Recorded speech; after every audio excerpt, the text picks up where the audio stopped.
अपवर्जी को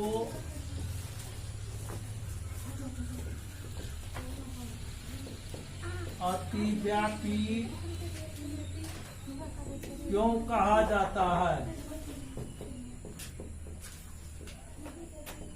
अपवर्जी को अतिव्यापी क्यों कहा जाता है?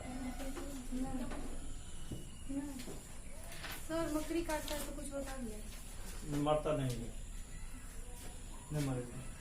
मकड़ी काट लिया। अपवर्जी को अतिव्यापी क्यों कहा जाता है सो देखिए।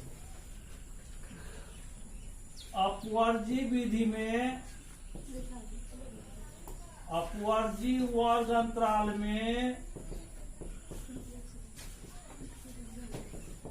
किसी भी वर्ग के ऊपरी सीमा के बराबर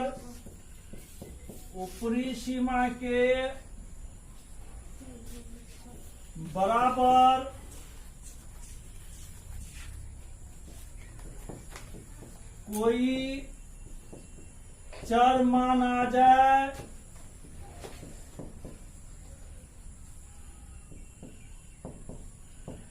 तो उसे उस अंतराल में ना लेकर ठीक उसके बाद के अंतराल में लिया जाता है।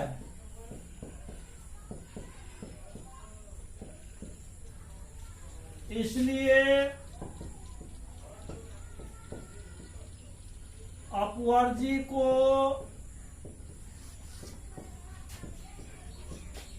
अतिव्यापी कहा जाता है।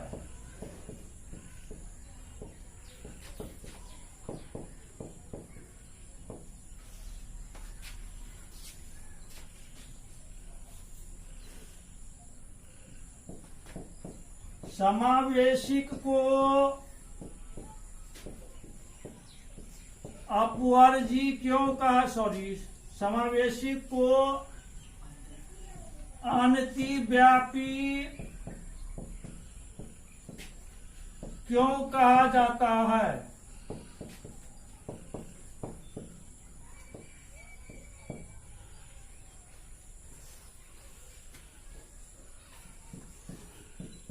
समावेशिक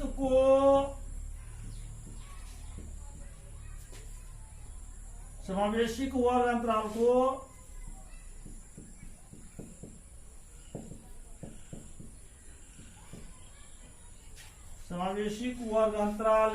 समावेशिक वर्ग अंतराल में किसी भी वर्ग के ऊपरी सीमा के बराबर कोई चर मान आ जाए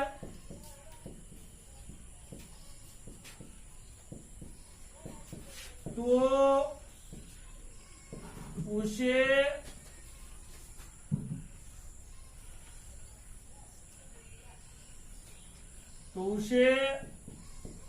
उसी अंतराल में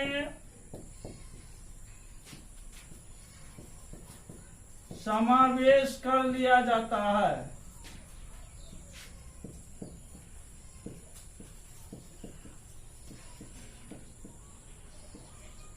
इसलिए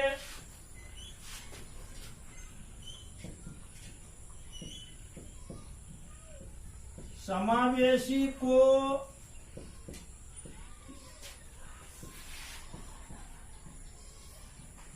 अनतिव्यापी कहा जाता है।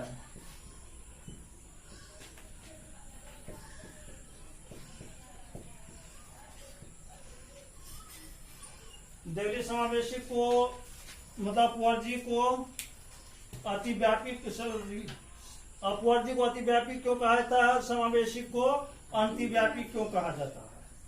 एग्जाम्पल से आप लोग जरूर पढ़ लिए, चैप्टर खत्म कर दिए थे ना कल। किताब लो नीचे।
अब हम लोग देखेंगे सांख्य, अगला चैप्टर आपका सांख्यिकीय आंकड़ों का आलेखीय निरूपण।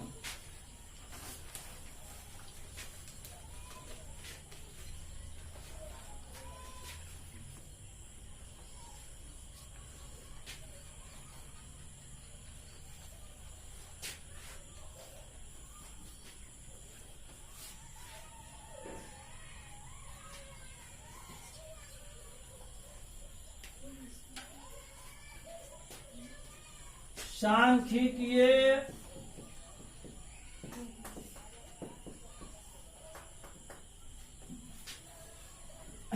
आंकड़ों का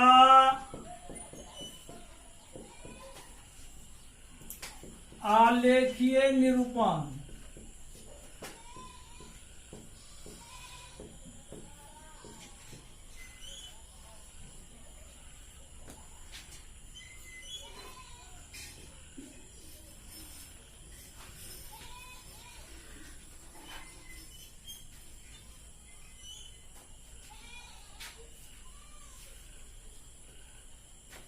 ग्राफिकल representation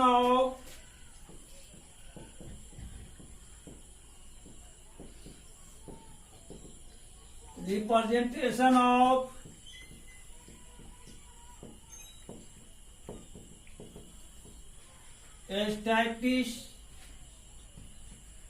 statistical data।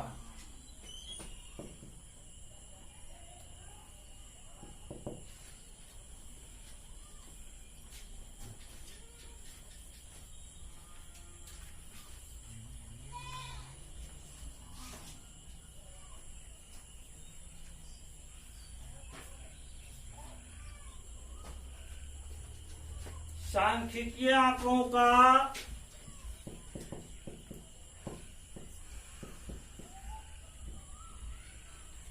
सांख्यिकीय आंकड़ों का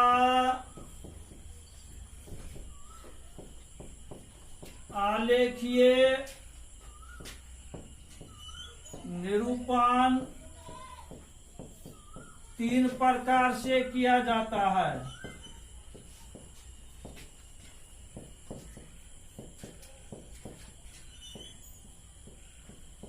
जो निम्नलिखित है।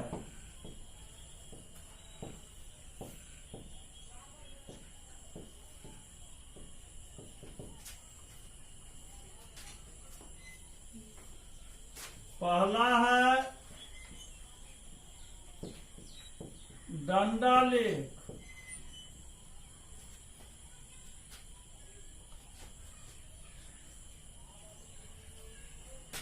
या दंड आलेख।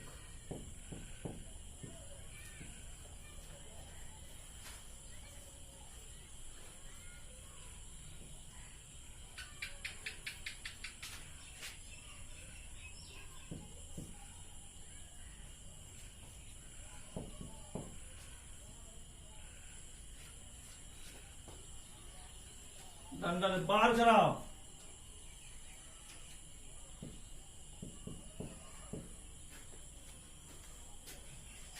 दूसरा है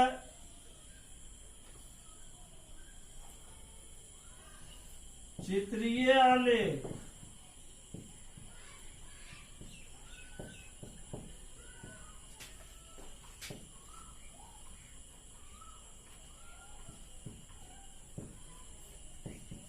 पिक्टू चार्ट या पिक्टोग्राफ एक ही होता है। तीसरा वृत्तारेख या वृत्त चार्ट।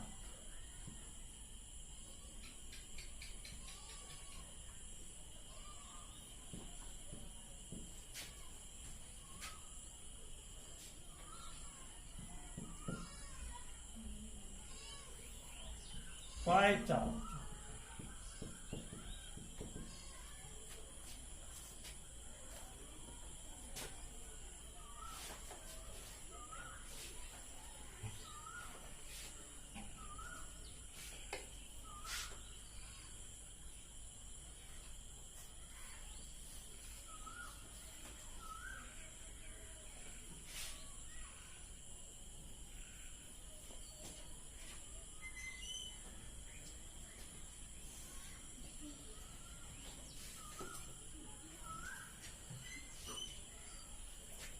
लिख दिए। पहले हम लोग डंडा लेख पढ़ना है।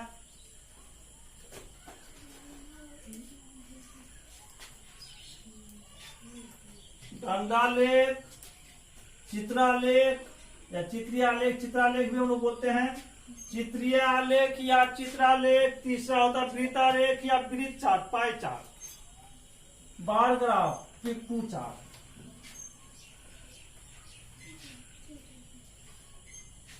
अब हम लोग जानेंगे पहला क्या है, दंडालेख या दंडालेख। देखिए यह आलेख बनाने के लिए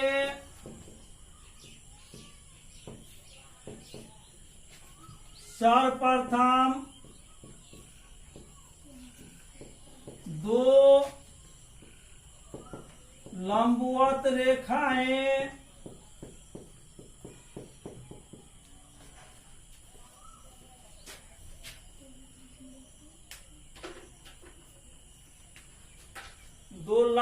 रेखाएं लेते हैं,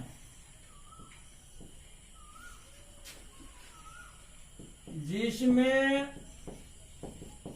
एक क्षैतिज रेखा हॉरिजॉन्टल लाइन,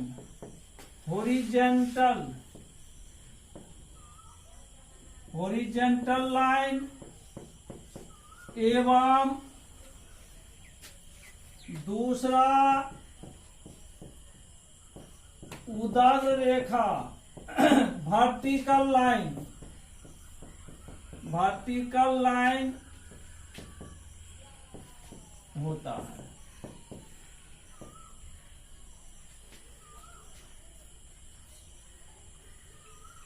क्षैतिज रेखा को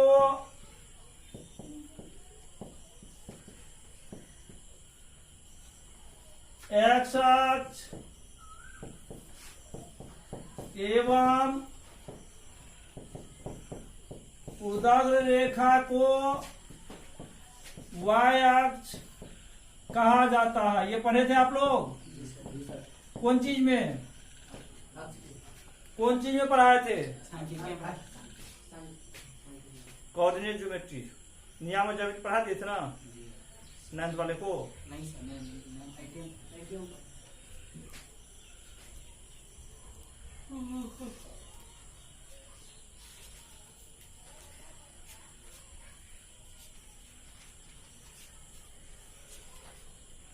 प्रश्न 4 से आप लोग ने हुआ है? नहीं, 3 तो हुआ था, 4 चालू होने वाला था ना, तब छुट्टी हुआ।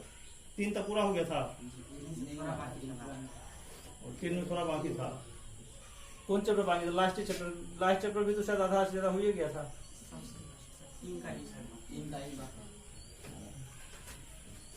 चलो बाकी से तो पढ़ने यहाँ इतना ही पढ़िए।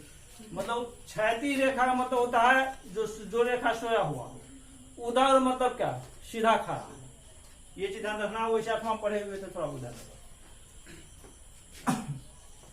तो क्षैतिज रेखा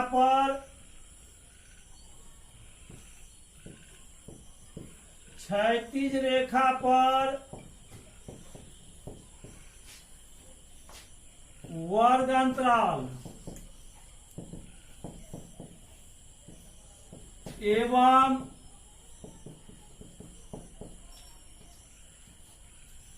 उदग्र रेखा पर बारंबारता को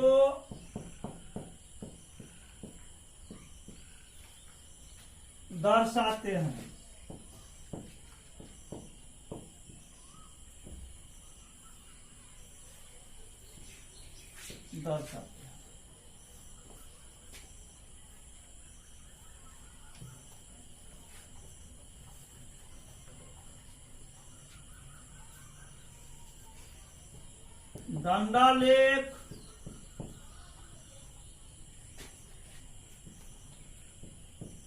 दंडालेख को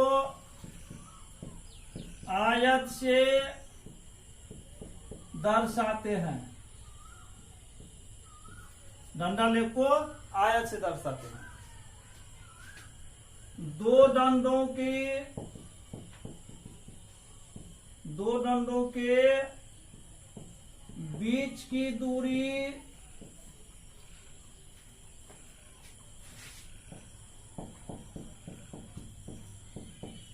समान लेते हैं।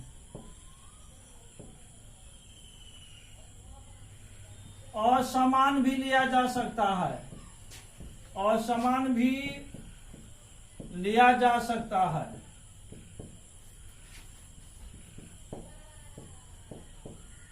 परंतु खूबसूरती को ध्यान में रखते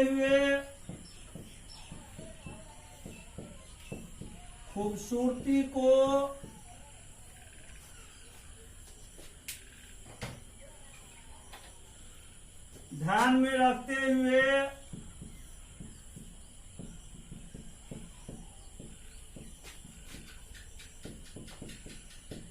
दो दंडों के बीच की दूरी हमेशा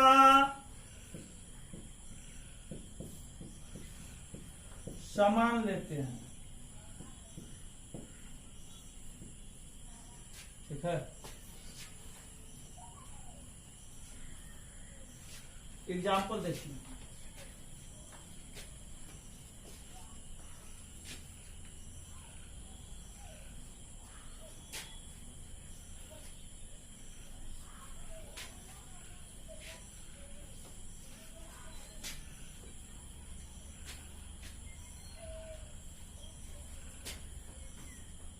एग्जाम्पल,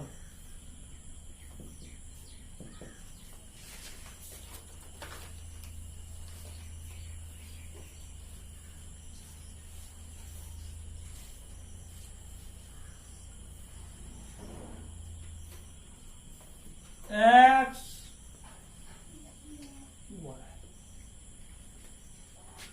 हम लिखाए थे, इसको हम लोग एक्स एक्सिस को वाई एक्सिस कहते हैं। दोनों रेखाएं जहां एक दूसरे से मिलती है उसे हम लोग मूल बिंदु ओरिजिन पॉइंट कहते हैं। बाकी हम लोग 9th पॉइंट डिटेल पढ़ेंगे।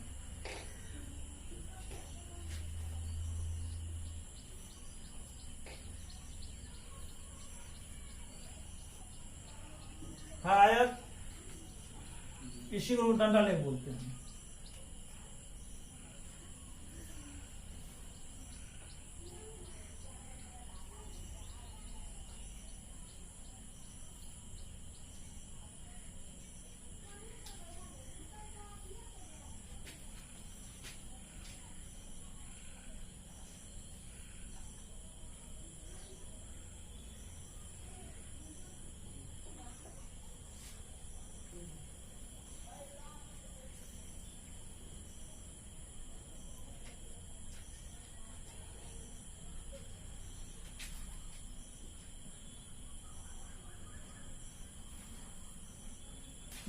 डंडा ले, वैसे बनेगा डंडा ले। आसान है।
अब देखिए वर्गीकृत आंकड़ों का,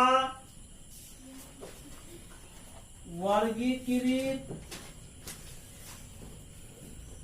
आंकड़ों का आलेख।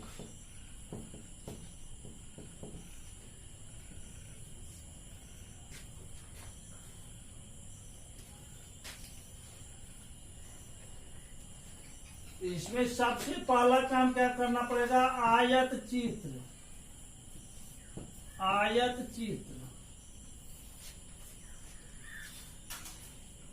हिस्टोग्राम।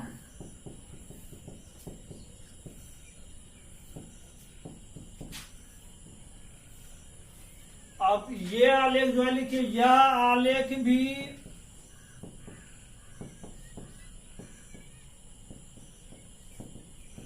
डंडा लेख की तरह ही, यह आलेख भी डंडा लेख की, यह आलेख भी डंडा लेख जैसा ही बनता है।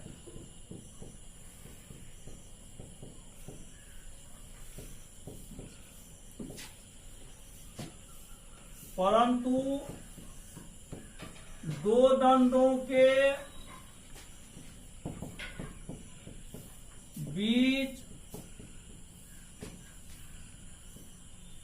कुछ न कुछ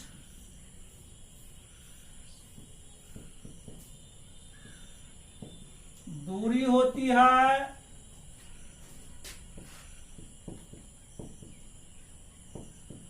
परंतु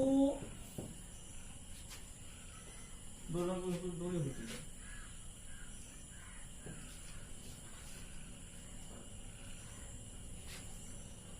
एवं आयत चित्र में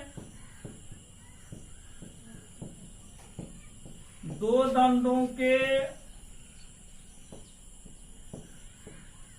बीच दूरी नहीं होती है।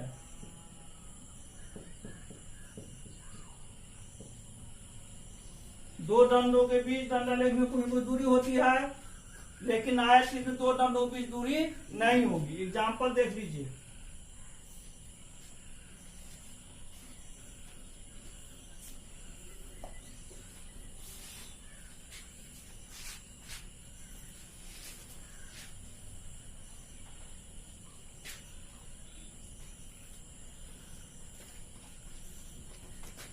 एग्जाम्पल,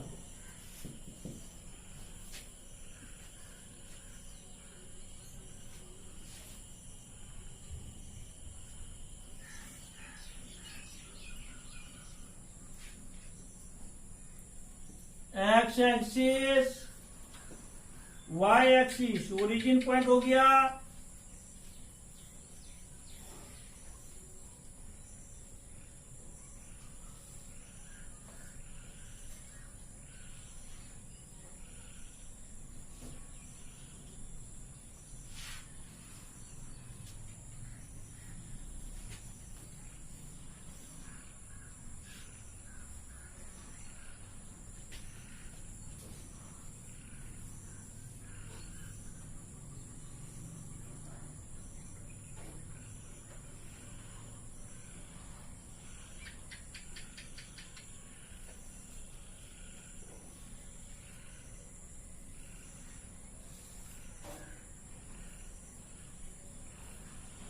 ये होता है कौन चीज, आयत चित्र। तो डंडा लेख में देखे थे दो दंड के बीच दूरी हो रहा था, इसमें दो दंडों के बीच कुछ भी दूरी नहीं है, इसी को हम लोग कहते हैं आयत चित्र। मतलब डंडा लेख की तरह भी ये आकृति बनेगा, लेकिन डंडा लेख में दो दंडों के बीच कुछ कुछ दूरी होती है, परंतु आयत चित्र में दो दंडों के बीच कुछ भी दूरी नहीं होती है।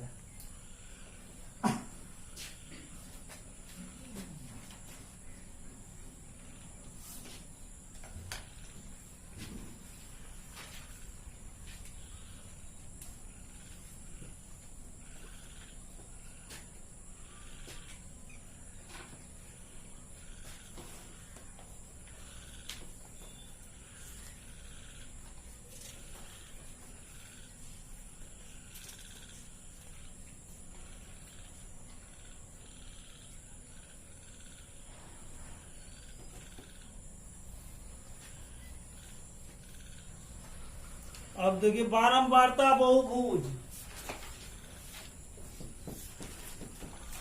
बारंबारता बहुभुज, फ्रीक्वेंसी पॉलीगन,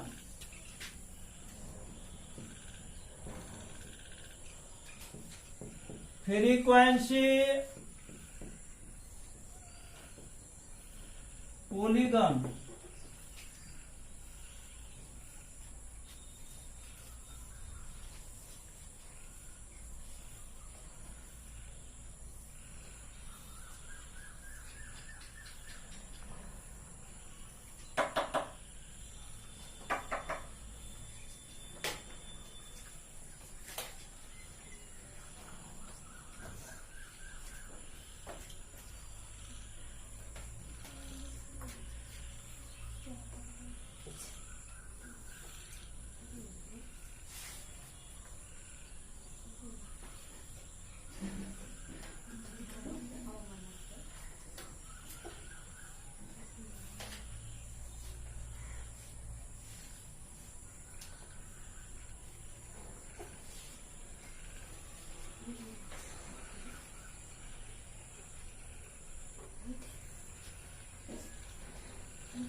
बारंबारता बहुभुज,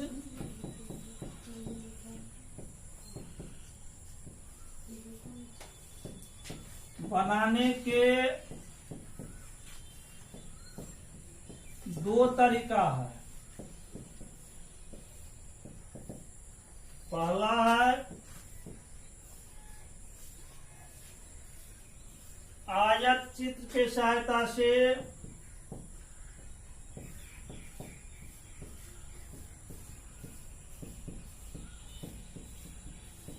दूसरा है बिना आयत चित्र के सहायता से।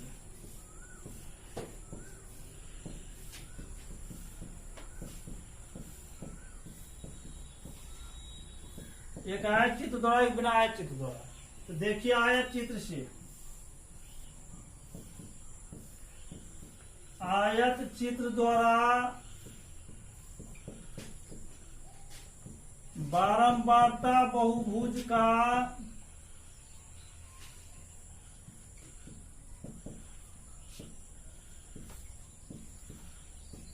निर्माण।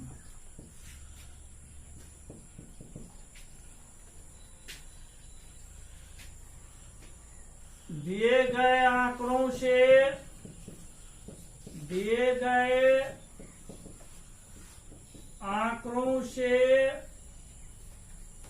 सर्वप्रथम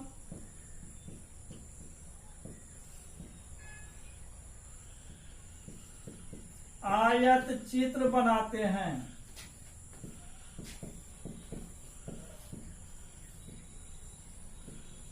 प्रत्येक आयत के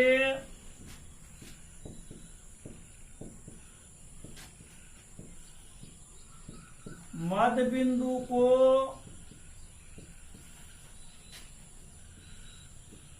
ठीक बगल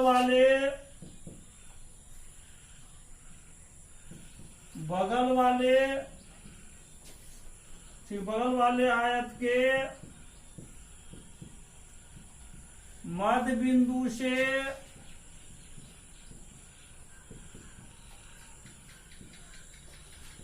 मिला देते हैं।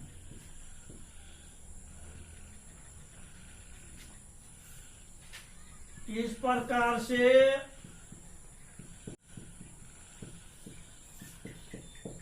बारंबारता बहुभुज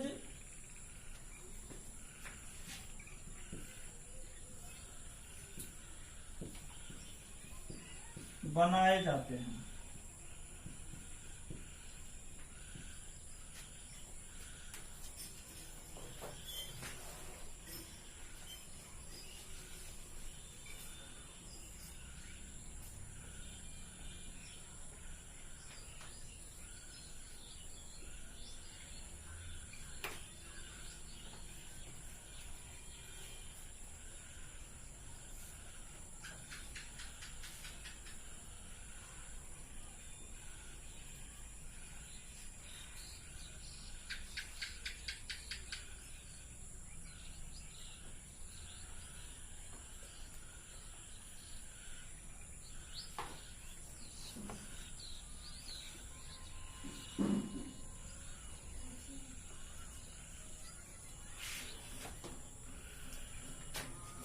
इसके लिए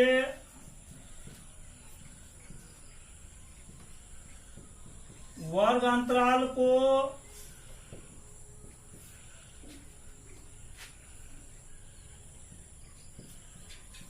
एक्स अक्ष पर एवं वर्ग अंतराल के मध्य बिंदु को वर्ग अंतराल के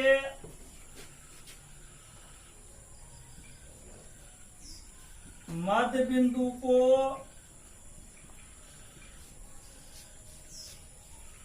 y अक्ष पर दर्शाते हैं।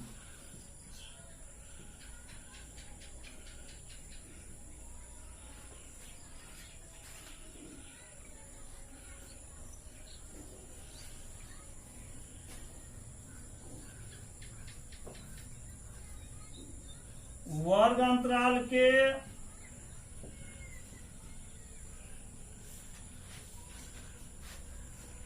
ऊपरी सीमा को x का मान तथा मध्य बिंदु को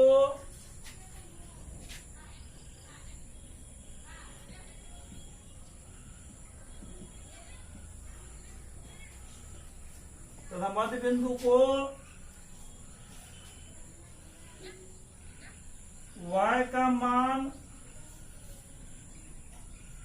मानकर एक बिंदु दिख रहा है साहब, एक बिंदु स्थापित करते हैं। एक बिंदु स्थापित करते हैं।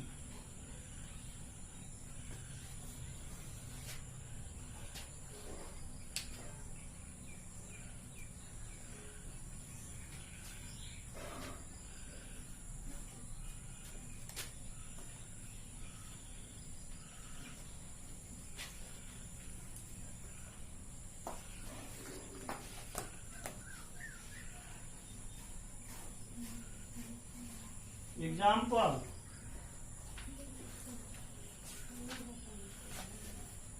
एग्जाम्पल देखिए,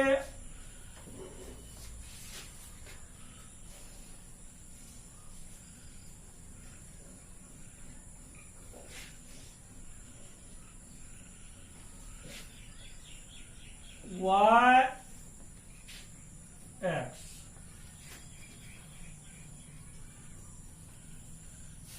सभी परिवार चित्र बनाएंगे।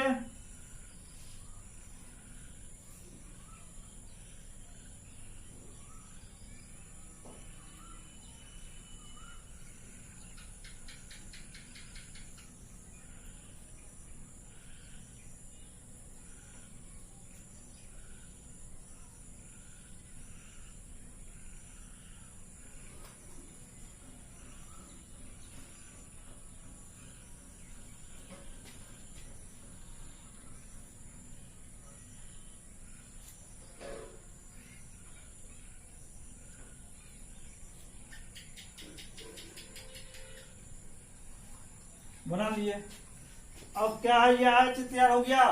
अब इसी सबसे पहले बताया गया आप लोग आयत चित्र हम लोग बनाएंगे।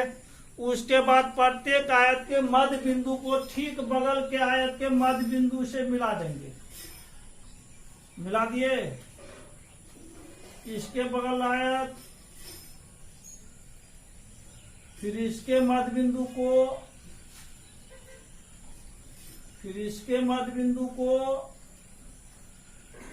फिर इसके मध्य बिंदु को इससे मिलाएंगे, फिर इसके मध्य बिंदु को इससे मिला दिए, फिर इसके मध्य बिंदु इससे मिला दिए। अब क्या करेंगे, दोनों साइड बगल में एक्स अक्ष पर बढ़ाकर मिला देंगे, जो ये आयत के समानुपाती हो जाता है। प्रत्येक ये खाली क्षेत्र बचेगा वो आयत के क्या हो जाएगा, समानुपाती हो जाएगा। मतलब जितना क्षेत्र ये बचा उतना ही क्षेत्र ये बचेगा, जितना क्षेत्र ये बचा उसी हिसाब से क्षेत्र सब बढ़ जाता है। तो इसी को हम लोग बोलते हैं बारंबारता बहुभुज। सबसे पहले आपको आयत बना लेना है, प्रत्येक आयत के मध्य बिंदु को ठीक बगल के आयत के मध्य बिंदु से मिला देना है। इस प्रकार से प्राप्त आकृति जो होगा, प्राप्त चित्र जो होगा, उसी को हम लोग कहेंगे बारंबारता बहुभुज। ये हो गया आयत चित्र से। बिना आयत चित्र का हम लोग बहुभुज कल जानेंगे। ये पढ़ना है, चैप्टर कल चालू कर देना है, कल खत्म हो जाएगा। इसमें इससे पहला काम क्या कीजिएगा आप लोग, अध्याय 19 है सांख्यिकीय आंकड़ों का आलेखीय निरूपण जो है, इसमें एक एक चीज आप लोग पूरा पढ़ लेंगे, पूरा समझ लेंगे। सवाल सब बने तो बनाइएगा, और नहीं बने तो बाकी तो कल हम बतेबे करेंगे।